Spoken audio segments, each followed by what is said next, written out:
आपको बताते हैं कि दशहरे और नवरात्र में कैसे मुस्लिम आबादी भी बढ़ चढ़कर हिस्सा लेती है, कैसे हिंदुओं के इन त्योहारों में मुस्लिम भी करते हैं शिरकत और देते हैं अपनी भागीदारी। सबसे पहले आपको यह बता देते हैं, हिंदुओं का त्योहार, भागीदारी मुस्लिमों की, यही है हिंदुस्तान, यही है भारतवर्ष। कानपुर की आपको बता दें जानकारी है ये, 88 साल से रावण का पुतला बना रहे हैं मोहम्मद इकबाल और उनका परिवार। नैनीताल का रुख कीजिए जरा, मुस्लिम कलाकार यहां पर रामलीला में निभाते हैं अहम किरदार। कटक ओडिशा, यहां पर मुस्लिम बनाते हैं मां दुर्गा की सोने चांदी की पोशाकें। मुर्शिदाबाद पश्चिम बंगाल, मुस्लिम महिलाएं मां दुर्गा को भोग लगाती हैं। ये है हमारा कल्चर, ये है हमारा हिंदुस्तानी कल्चर। बाघोरिया मंदिर जोधपुर राजस्थान, 600 सालों से यहां पर मुस्लिम परिवार कर रहा है सेवा। आज नवरात्र के इस मौके पर दशहरा स्पेशल इस शो में शुरुआत हम इन्हीं तथ्यों के साथ, इन्हीं फैक्ट्स के साथ कर रहे हैं। सबसे पहले मुख्तार अब्बास नकवी साहब का हम रुख करते हैं। मुख्तार साहब, किस तरह से आप देखते हैं आज के दौर में जब हम देखते हैं छोटी छोटी बातों पर विवाद होता रहता है, फसाद होता रहता है, ये तमाम जो जानकारियां हैं इन्हें आप किस तरह से देखेंगे? क्या आप मानते हैं कि दरअसल भारतवर्ष का जो पूरा वजूद है वो इसी एकता, इसी भाईचारे पर कहीं ना कहीं टिका हुआ है? देखिए, हमारा मुल्क और हमारे मुल्क की संस्कृति, संस्कार, तमाम तरह के इस तरह की असहिष्णुता रही हो, इस तरह के तमाम आक्रमण रहे हों, उसके बावजूद भी मजबूती के साथ अनेकता में एकता के ताकत के साथ जो है वो आगे बढ़ रहा है। और वक्त बहुत ही नाजुक है, हम पर हमले दर हमले हैं, हमलों का दर्द यही तो है, हम हर हमले पे संभले हैं।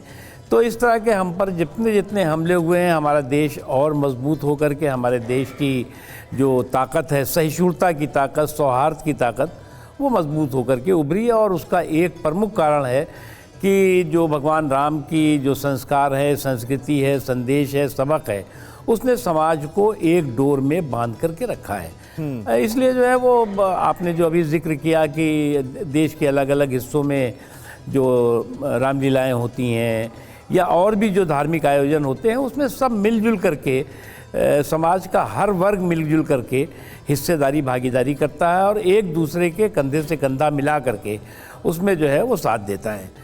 ये एक हमारे देश की अकेली खूबसूरती है, आपको जो है वो कहीं और ये देखने को नहीं मिलेगा। और इस देश की जो संस्कृति और संस्कार है, जो सोच है, वो कितने भी संकट आए, कितने भी चुनौतियां आई, उन तमाम के बावजूद जी मजबूत भी रही और महफूज भी रही और रहेगी। बिल्कुल बिल्कुल। और हमारे साथ मुख्तार साहब आज दो बहुत नन्हे मेहमान और बहुत खास मेहमान भी मौजूद हैं। मैं चाहूंगा कि प्रोग्राम को हम आगे बढ़ाएं, उससे पहले मुसव्विर आलम रिजवी, जरा आप यहां पर आ जाइए, मुझे ज्वाइन कीजिए। और मुझे ये बताया गया है कि रामचरितमानस की जो चौपाइयां हैं वो मुसव्विर को बहुत अच्छे से याद है। मैं भारतीय विद्या भवन मेहता विद्यालय का छात्र हूँ। इससे पहले कि मैं रामचरितमानस की चौपाई शुरू करूँ, भारत माता की जय, भारत माता की जय, जय श्री राम, जय श्री राम, जय श्री राम, जय श्री राम, वंदे मातरम, वंदे मातरम। अब मैं श्री रामचरितमानस की एक चौपाई सुनाने जा रहा हूँ। उसका अर्थात मैं उसका अर्थ भी बताऊँगा। सिया राम मैं सब जब जानी, सिया राम मैं सब जग जानी, करूँ प्रणाम जो री जुग पानी। श्री रामचरितमानस की एक चौपाई है जिसका अर्थ है कि मैं सारा संसार सिया राम मैं अर्थात भगवान श्री राम और सीता से परिपूर्ण जानकर दोनों हाथों को जोड़कर प्रणाम करता हूँ। बहुत सुंदर, बहुत बढ़िया। ये सब कहाँ से सीखा आपने जी? और कितनी उम्र से आप ये सीख रहे हैं? जी, ये सब मेरे स्कूल से सिखाया जा रहा है और मैं ये सब नर्सरी से पढ़ता हुआ आ रहा हूँ। अभी मेरा एनुअल डे भी चल रहा है मेरे स्कूल में, जिसमें मैं रामायण के ऊपर एनुअल डे मेरे यहाँ चल रहा है। मैं उसमें परशुराम को अपनी आवाज़ दे रहा हूँ। बहुत ही बढ़िया, बहुत बढ़िया। क्या बात है, क्या बात है। ये बताइए आपका क्या नाम है? मेरा नाम सैयद अशर आलम रिजवी है। आज मैं आपको गायत्री मंत्र सुनाऊंगा। गायत्री मंत्र सुनाएंगे आप, ठीक है। ओम भूर्भुवः स्वः तत्सवितुर्वरेण्यं भर्गो देवस्य धीमहि धियो यो न प्रचोदयात्।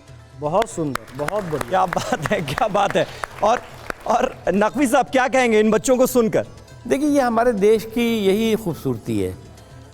और हम अपने जो हमारा ईमान है, हमारे जो आस्था है, उसकी सुरक्षा और संरक्षण के साथ हम दूसरों के आस्था और दूसरों के जो मज़हब हैं उनको जो है वो उनकी अच्छी चीज़ों को अपनाते हैं। तो इसलिए जो है वो आज देश में यही है कि जो अच्छा लगे उसे अपना लो, जो बुरा लगे उसे जाने दो। तो इसलिए जो है वो सबको साथ लेकर के चलना ही जो है वो, और इन बच्चों ने देखिए कितनी खूबसूरती के साथ हमारे देश के जो सोच और संस्कार है उसको प्रदर्शित किया। लेकिन मजहब के नाम पर फिर भेदभाव जो खबरें सामने आती रहती हैं, इंसिडेंट सामने आते रहते हैं, उनको आप फिर किस नज़रिए से देखेंगे? देखिए, कभी यहाँ हमारा देश तो बहुत बड़ा देश है, 140-50 करोड़ का, 60 करोड़ जो भी कहिए आप। कभी जो है वो हिंदू फोबिया का शोर सुनाई पड़ेगा आपको, कभी जो है इस्लामोफोबिया का शोर सुनाई पड़ने लगता है। ये जो इस तरह का जो है वो बोगस बैशिंग ब्रिगेड है, जो इस तरह के बोगस जो फोबिया का जो एक हंगामा और हुड़दंग करते हैं, वो उसके पीछे उनके मकसद जो है वो समाज के सौहार्द के ताने बाने को तोड़ना है, छिन्न भिन्न करना है, एक चीज़। दूसरी चीज़ ये कि मेरी तो शिकायत जो है वो कुछ मीडिया के लोगों से भी है। मतलब आपकी बात मैं नहीं कर रहा हूँ, लेकिन कि जो चीज़ें जो है वो बहुत ज़्यादा जिसको कि तवज्जो नहीं दे, गरम, मतलब आपको और उसमें गर्मी पैदा करना और लोगों के अंदर इस तरह का माहौल पैदा करने की कोशिश करना कि जहाँ पर जो एकता हो वो भी जो है वो ध्वस्त हो जाए। कई चीज़ें जो है फेक फैब्रिकेटेड होती हैं, किस्से कहानियाँ गढ़ी हुई होती हैं, उसके जो है वो हकीकत को जाने बगैर फसाना जो है वो दिखाना या लिखना, तो वो चीज़ें मुझे लगता है कि कभी कभी समाज को बहुत नुकसान पहुंचाती हैं। क्योंकि देखिए, एक चीज़ हमें समझना होगा, राम और मुसलमान, देखिए ये 140-50 करोड़ हमारी आबादी है, उसमें मान लीजिए 20 करोड़ कोई कहता है, कोई 25 करोड़ कहता है, जितना भी होगा जी, इतने मुसलमान हैं। आप इनको जो है वो कोई चिड़िया नहीं है कि आप किसी पेड़ पे बैठे हुए हैं और आपने हिलाया और उड़ करके जो है वो समंदर पार करके चले गए, यही रहेंगे। और हमें इसको जो है मजबूती के साथ, जैसे अब आजकल जो है क्या चल रहा है, I love Mohammad, I love Mahadev, I love you, मुझे कोई इसमें कोई आपत्ति नहीं है। आप आई लव माई मुल्क कहिए, आई लव मोहम्मद कहिए सल्लल्लाहु अलैहि वसल्लम, आई लव जो है वो महादेव कहिए जी, लेकिन लव के नाम पर हेट का हुड़दंग और हंगामा और हाहाकार जो है वो कतई जो है वो स्वीकार नहीं होता। ताज्जुब इसी बात का जी, जी। आस्था के नाम पर अराजकता, जो अराजकता से भरा हुआ आडंबर है, वो कैसे कोई एक्सेप्ट करेगा?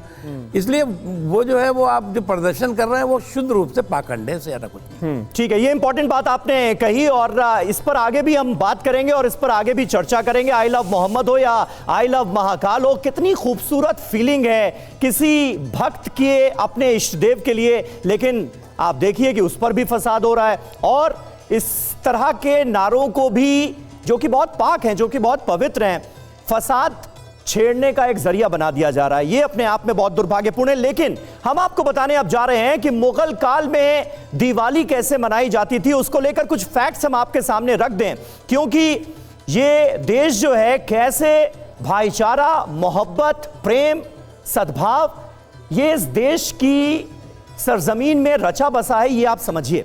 अकबर का काल 1542 से लेकर 1605 तक का, अकबर के दरबार में दीप जलाने की परंपरा थी दिवाली के वक्त। जहांगीर और शाहजहां ने भी इस परंपरा को आगे बढ़ाया। मुगल काल में आतिशबाजी दिवाली का एक महत्वपूर्ण हिस्सा होती थी। मुस्लिम कारीगरों ने आतिशबाजी के निर्माण में अहम भूमिका निभाई। यहां तक कि औरंगजेब के शासनकाल में दिवाली को प्रोत्साहन नहीं दिया गया, क्योंकि औरंगजेब एक क्रूर बेरहम शासक था। औरंगजेब के समय में दिवाली में मुस्लिम समुदायों की भागीदारी कम हुई। यानी आप देखिए तो तमाम जो मुगल शासक रहे उनके वक्त में भी दिवाली धूमधाम से मनाई जाती गई, लेकिन औरंगजेब जब आया, औरंगजेब का जब शासन शुरू हुआ तो उसमें मुसलमानों की भागीदारी कम हो गई। हमारे साथ फैज साहब भी इस वक्त मौजूद हैं। फैज साहब, किस तरह से आप देखते हैं, एक तरफ हम बात करते हैं भाईचारे की और दूसरी तरफ आप देखिए मुगल काल में भी किस तरह से मुगल शासकों ने भी भारत की इस परंपरा को, भारत के इस कल्चर को जिंदा रखने की कोशिश की, और आज इसको लेकर भेदभाव ज्यादा नजर आते हैं। जब कोई त्योहार आते हैं तो ऐसा लगता है कि भाई पता नहीं क्या हो गया, और इधर से भी तलवारें खिंच गई, उधर से भी कुछ तलवारें खिंच गई। ऐसा माहौल बनाने की जो लोग कोशिश करते हैं उनको आपका संदेश क्या होगा? बिस्मिल्लाहिर्रहमानिर्रहीम रब्बिश रहली सदरी व यस्सिर ली अमरी वहलुल उक़दतम मिन लिसानी यफ़क़हू क़ौली। तुझ में राम, मुझ में राम, सब में राम समाया है। कर लो प्यार जगत से बंदे, कोई नहीं पराया है। क्या बात है। जड़ चेतन जग जीव जत, सकल राममय जानी। बंदऊ सबके पद कमल, सदा जोरी जुग पानी। हर जीवित और मृत वस्तु में गोस्वामी तुलसीदास जी ने राम जी को माना और उन्हें प्रणाम किया। अभी बच्चे ने भी कहा कि सिया राम मैं सब जग जानी, करूं प्रणाम जोरी जुग पानी। अब कुरान शरीफ अल्हम्दुलिल्लाह रब्बिल आलमीन, अल्लाह सारे आलम का रब है। अब गुरु ग्रंथ साहब, अव्वल अल्लाह नूर उपाया, कुदरत दे सब बंदे, एक नूर से सब जग उपजा, कौन भले दे मंदे।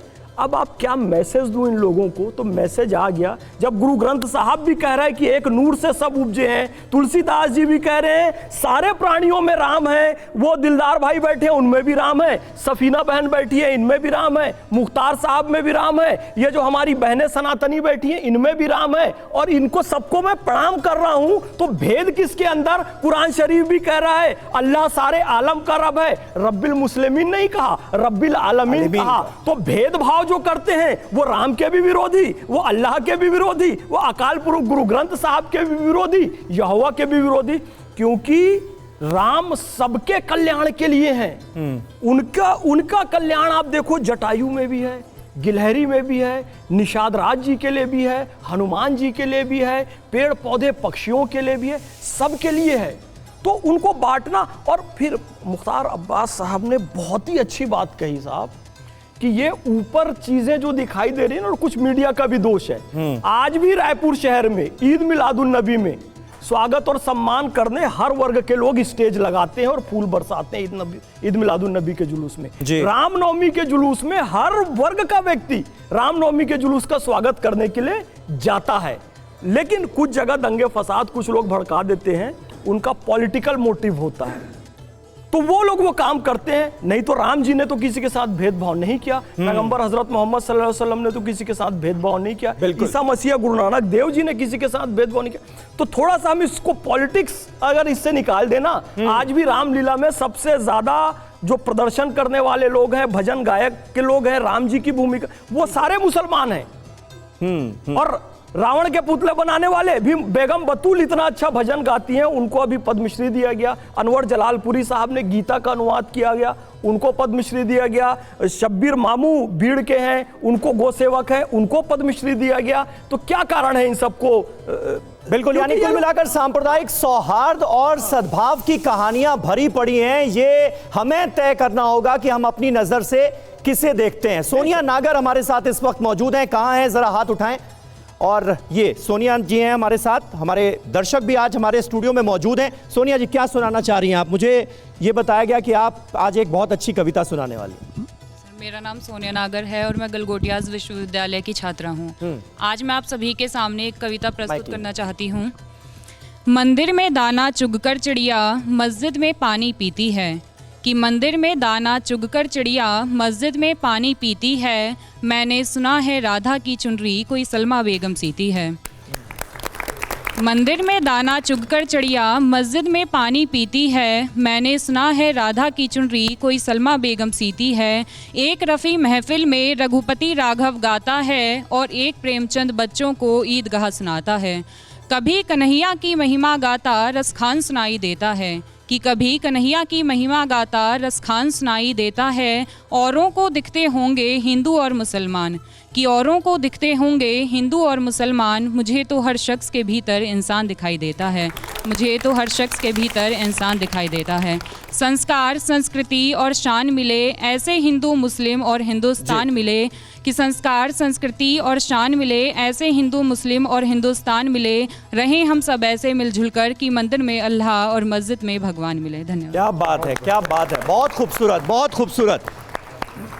ये जो हमारी खासियत है मुख्तार अब्बास नकवी साहब, ये खासियत कहीं खो ना जाए, आज कहीं इस बात का एक डर सा तो नहीं रहता है दिल में? देखिए समीर भाई, मैं जब काफ़ी मैंने स्टडी की और इत्तेफाक से मुझे 8 साल तक जो है वो मिनिस्ट्री ऑफ माइनॉरिटी अफेयर्स का भी काम मिला, इंफॉर्मेशन ब्रॉडकास्टिंग का भी काम मिलने का अटल जी के समय किया। मैं एक चीज़ मैंने जो महसूस की, ये जो हिंदू और मुसलमानों के बीच में खाई, ये मुग़लों के टाइम नहीं हुई है। कुछ मुग़लों की बात औरंगज़ेब जैसे क्रूर और कम्युनल और क्रिमिनल के बारे में नहीं कर रहा हूँ, लेकिन जर्नल जो है वो उस ये अंग्रेज़ों के समय में हुई। जो डिवाइड एंड रूल का जो एक फार्मूला उनके दिमाग से में जो है उपजा और जिससे दंगे पूरे आपको जगह जगहों पे दंगे भी दिखे, फसाद भी दिखे। मुझे नहीं याद है कि मुग़लों के समय में मुग़लों की कई चीज़ों से हम पूरी तरह से सहमत नहीं, असहमत हैं, लेकिन दंगे फसाद की कहानी किससे मुझे नहीं सुनाई पड़ते। अंग्रेज़ों के समय में हुए और उसका नतीजा हुआ विभाजन की विभीषिका आपने देखी, विभाजन हुआ और मुल्क टूटा। इसलिए जो है वो हमारे मुल्क में जो अभी बच्ची ने ये कविता दी है, ये हमारी सोच होनी चाहिए और ये है बिल्कुल, और इस सोच के साथ हमें आगे बढ़ना ही चाहिए। तभी जो है वो हम आप एक भारत श्रेष्ठ भारत की जब बात करते हैं, तो हम आत्मनिर्भर भारत की बात करते हैं, तो तब होगा जब हमारा समाज जो है वो विश्वास से भरपूर होगा, सहिष्णुता से भरपूर होगा, सौहार्द से भरपूर होगा। बिल्कुल बिल्कुल बिल्कुल, ये आपने बहुत बहुत खूबसूरत बात कही। एक भारत श्रेष्ठ भारत हो या फिर मिशन 2047, भारत के प्रधानमंत्री नरेंद्र मोदी ने जो सपना देखा है, ये तभी मुमकिन है जब हर कोई मिलकर, इस देश का हर नागरिक, वो हिंदू हो, मुसलमान हो, सिख हो, ईसाई हो, सब मिलकर इस विकास यात्रा में आगे अपने कदम बढ़ाएंगे।